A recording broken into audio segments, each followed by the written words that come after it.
नमस्कार. गुरुवर्य द्रोणांच्या शाळेमध्ये, त्यांच्या गुरुकुलामध्ये, जे गुरुकुल, मी जे वाक्य सांगतोय ते जरा महत्वाची तर ऐकून घ्या बरं का, म्हणजे पुन्हा तुम्हाला सगळे संदर्भ लागायला खूप सोपं होईल. गुरुवर्य द्रोणांचं गुरुकुल हे हस्तिनापूरच्या साम्राज्याने उभा केलेलं गुरुकुल आहे.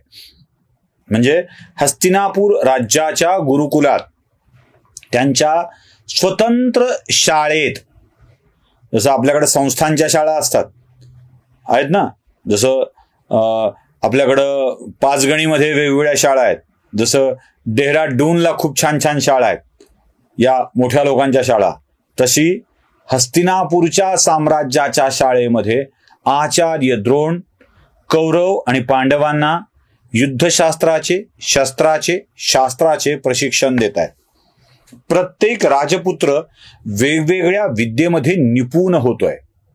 प्रत्येकाला वेगवेगळी विद्या दिली जाते आहे आणि त्यात अर्जुन आचार्य द्रोणांचा सर्वश्रेष्ठ, सर्वात लाडका शिष्य ठरतोय. तिकडे युधिष्ठिराला भालाफेकीमध्ये वर्चस्व मिळत आहे. भाल्याच्या याच्यामध्ये भीम मल्लयुद्ध आणि गदायुद्धामध्ये यशस्वी होतोय. दुर्योधनही त्याच युद्धामध्ये आपलं नैपुण्य मिळवतोय. दुःशासनही तिथेच आहे. कोणी तलवारबाजी करताय, कोणी धनुर्विद्या शिकताय, कोणी अन्य विद्या शिकताय. आता यात अर्जुन श्रेष्ठ आणि लाडका का हे समजून घेतलं पाहिजे. द्रोणांचा काही वेगळी फीस अर्जुन देत होता असं नाहीये. म्हणजे काय कुंतीच्याकडून अर्जुनाला शिकवण्यासाठीची वेगळी गळ द्रोणाचार्यांना घातल्या गेली होती असं नाहीये. अर्जुन आपल्या गुणांमुळे लाडका होत होता. मागच्या भागामध्ये आपण अर्जुन गुडाकेश होता हे पाहिलंय. माफ करा, शिकलाय म्हणालो मी, पाहिलंय. तो सव्यासाची होता हेही पाहिलंय. म्हणजे सव्यासाची दोन्ही हाताने बाण मारू शकणारा, डाव्या उजव्या. गुडाकेश आपल्या झोपेवर नियंत्रण करू शकणारा, हेही आपण शिकलाय. अशाच एका संध्याकाळी सगळं अभ्यास पूर्ण झाल्यानंतर, जे पूर्ण अभ्यास झाला आणि त्यानंतर अर्जुन आश्रमांमध्ये जेवायला बसला होता. वाऱ्याच्या झुळकीसरशी भोजन कक्षातले सगळे दिवे विझले आणि सगळे दिवे विझल्यानंतरही अर्जुन आपला आहार करत राहिला. ताटामध्ये हात बरोबर जायचा आणि घास घेऊन तोंडाकडेच जायचा. बाकी सगळे सवयीनं हे काम करत होतेच. म्हणजे काय, ताट कुठे आहे हे माहीत असतं, घास भाकरी कुठे आहे, पोळी कुठे आहे, भात कुठे आहे, वरण कुठे आहे, भाजी कुठे आहे हे कळतं. सगळे आपापल्या सवयीप्रमाणे आपला आपला घास घेऊन आपल्या तोंडात घालत होते.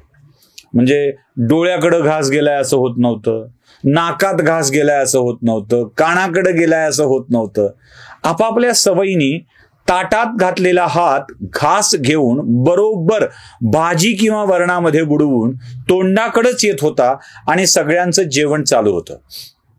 एकटा अर्जुन असा होता जो याचा विचार करत होता. त्यानं विचार केला, माझा हात अन्य ठिकाणी का जात नाहीये? का कानाकडे गेला नाही, का नाकाकडे गेला नाही, का भलतीकडेच गेला नाही? ताटातच का जातोय? बरोबर भाजी वरण पोळी भात कुठे आहे याची जाणीव आहे. तो बरोबर का जातोय हात त्या ठिकाणी?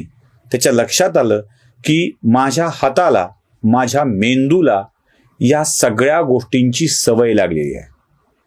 असाध्य ते साध्य, करिता सायास, कारण अभ्यास. आलं लक्षात? म्हणजे माझ्या मेंदूला याची जाणीव आहे, ताट कुठे आहे, भाजी कुठे आहे, वरण कुठे आहे, पोळी कुठे आहे. माझ्या हाताला ती सूचना मेंदू आपोआप देतोय आणि त्या अंतरावर ते जाऊन पोहोचतोय. आणि अंधारात सुद्धा मोडलेला घास घेऊन तोंड कुठे आहे हे हाताला कळतं आणि हाताला डोळे नसताना, डोळ्यांना दिसत नसताना बरोबर घास तोंडात जातो. अंधारातही हे जर सततच्या सरावामुळे शक्य असेल, तर जेव्हा दिसत नसेल तेव्हाही लक्षभेद करणं सोपं आहे की, हे अर्जुनाच्या लक्षात आलं, बाकीच्यांचा नाही. म्हणून अर्जुन श्रेष्ठ ठरतो. मी अर्जुनाचं श्रेष्ठत्व सांगण्यासाठी मुद्दाम दोन भाग घालतोय. मुद्दाम 2 भाग. म्हणजे उगाच जे ओरडतात ना की कर्णावर अन्याय केला, एकलव्यावर अन्याय केला, मग अर्जुन श्रेष्ठ कसा म्हणाले, हे त्यांच्यासाठी सांगायचंय मला. अर्जुनाचं श्रेष्ठत्व इथे आहे. अर्जुनाचं वेगळेपण मी तुम्हाला कालच्या भागामध्ये सांगितलंय. तो संतुलन ठेवतोय, तो समतोल करतोय. राजसत्ता, सामर्थ्य, सौंदर्य आणि ज्ञान या सगळ्यांच्या मधला तो समतोल आहे. तसा नियमित अभ्यासाच्या, नियमित गोष्टींच्या मधलं कौशल्य आपल्याला करावयाच्या गोष्टीत आत्मसात कसं करता येऊ शकेल हे ओळखणारा एकटा अर्जुन होता. ज्यावेळेला भीमही होता, ज्यावेळेला युधिष्ठिर होता, ज्यावेळेला 100 कौरवही होते, नकुल होता, सहदेव होते, अश्वत्थामाही होता. पण अंधारात हात ताटाकडून तोंडाकडून ताटाकडे जात असेल, ताटातल्या वेगवेगळ्या गोष्टीची जाणीव हाताना होत असेल, डोळे नसतानाही आणि डोळ्यांना दिसत नसतानाही, तर आपण युद्धात सुद्धा हे कौशल्य वापरू शकतो हे अर्जुनाला कळलं होतं. आणि मग आवाज म्हणजे केवळ आवाजाच्या आधारावर किंवा सावज कुठे आहे, शत्रू कुठे आहे हे अंधारातही ओळखण्याचं कौशल्य अर्जुनानं आत्मसात केलं होतं. म्हणून अर्जुन गुरु द्रोणांचा लाडका शिष्य होता. तो गुडाकेष्ट होताच होता, झोपेवर तर नियंत्रण होतच होतं. कधी झोपायचं हे अर्जुन ठरवू शकायचा. त्यामुळे त्या झोपेवरचं नियंत्रण, रात्रीचा लक्षभेद, अंधारातला लक्षभेद अर्जुनाला करणं शक्य झालं होतं. म्हणून अर्जुन सर्वश्रेष्ठ ठरला. आणि याच गुणवत्तेमुळं द्रोणांनी अर्जुनाला वेगवेगळ्या विद्या सहर्ष बहाल केल्या, सहजपणे सांगितल्या. तुम्हाला ती सगळ्यांना कथा माहिती आहे ना, की एकदा एक पोपट करून द्रोणाचार्यांनी एका झाडावरती ठेवला आणि प्रत्येकाला एकेकाला बोलवलं आणि सांगितलं, सांग तुला काय दिसतंय. दुर्योधन म्हणाला, झाड दिसतंय, झाडाची फांदी दिसतेय, फांदीवरचा पोपट दिसतोय.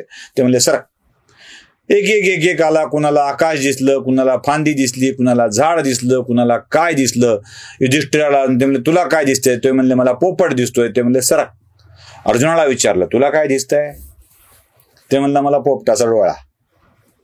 ज्याच्या वरती नेम धरायचा आहे, ज्याचं लक्ष वेधायचं आहे, जिथे लक्ष साधायचं आहे, तेवढंच दिसणं. ही कथा खरी खोटी याचा किस नंतर पाडत बसू. ते काम आपलं नाही आहे. आपला घोटाळा काय माहित आहे का, आपलंही इतरांच्या सारखं झालंय. एक भला मोठा कागद असतो, कागदावर एक काळा ठिपका मारला जातो. लोकांना विचारलं, काय आहे. काळं दिसतंय, ठिपका दिसतोय, कागद दिसतोय. त्यातला मुख्य गोष्ट आपल्याला सवय लागली आहे ती विनाकारण नको त्या गोष्टी शोधायची. फोकस करणं जमत नाही. या कथेतून आपण तेच केलं पाहिजे. अर्जुनाला ही कथा खरी की खोटी यावर चर्चा करण्यापेक्षा आपल्या लक्षावर तो किती लक्ष ठेवायचा हे बघितलं पाहिजे. अर्जुनाला डोळा दिसतोय असं म्हटल्याबरोबर सोड बाण म्हटलं आणि अर्जुनाचा सुटलेला बाण थेट पोपटाच्या डोळ्यात घुसला. हे लक्षात घेतलं पाहिजे. एकाग्रता, एकचित्तता. अर्जुनाला याच गोष्टी सर्वश्रेष्ठ होत्या लक्षात घ्या. म्हणून अर्जुन लाडका आहे द्रोणांचा. एक कथा अजून महत्वाची आहे अर्जुनाच्या आयुष्यामधली, ती समजून घेणं आवश्यक आहे. आणि ती कथा कोणती आहे. ती कथा आहे, एकदा द्रोण स्नानासाठी म्हणून बाहेर पडले. स्नानगृह म्हणजे पूर्वीच्या काळामध्ये वाहते पाणी. पूर्वी नद्या, ओढे वाहते असायचे. आता आपण बांध घातलेत, आता आपण अडवलंय, आता आपण त्यांना रक्षण करत नाहीये. पूर्वी वाहती असायची आणि वाहत्या पाण्यामध्ये स्नान करणं ही जुन्या काळातली पद्धत होती. द्रोण अशाच एका वाहत्या पाण्यात स्नान करण्यासाठी गेले आणि तिथे गेल्यावरती द्रोणांचा पाय एका मगरीनं पकडला.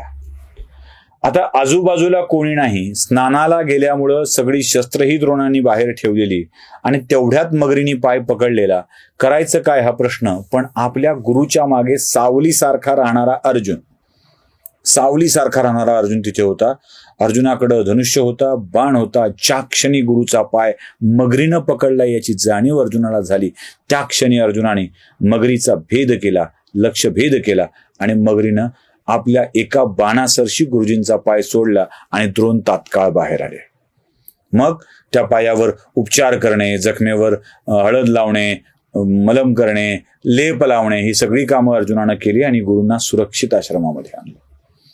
आपल्या गुरुची एवढी काळजी घेणारा अर्जुन द्रोणांचा लाडका होईल, नाही तर काय होईल? जास्त शिक्षण घेता येईल ना.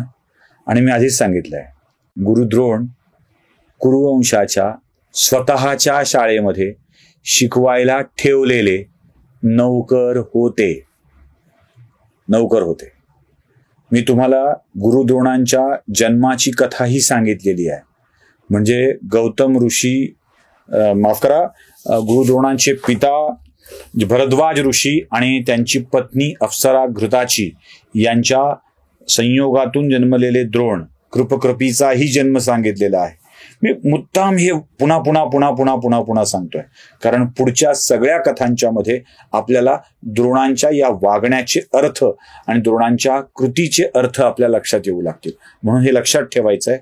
ऋषी भरद्वाज आणि त्यांची पत्नी अप्सरा घृताची यांच्या संयोगातून जन्मलेले द्रोण, ज्यांना ब्राह्मण समजल्या गेलं आणि त्यांनी आपल्या पुत्रालाही धनुर्विद्या शिकवली. ही वाक्य लक्षात ठेवा.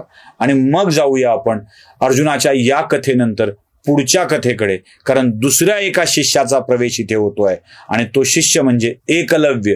या एकलव्याची कथा देखील जाणून घ्यावी लागेल. त्यासाठी पुन्हा एकदा महाभारताच्या फ्लॅशबॅकमध्ये जावं लागणार आहे. उद्याच्या भागात बघूया महाभारतातली फ्लॅशबॅकची ती कथा आणि मग नंतर एकलव्याच्या कथेकडे येऊ. नमस्कार.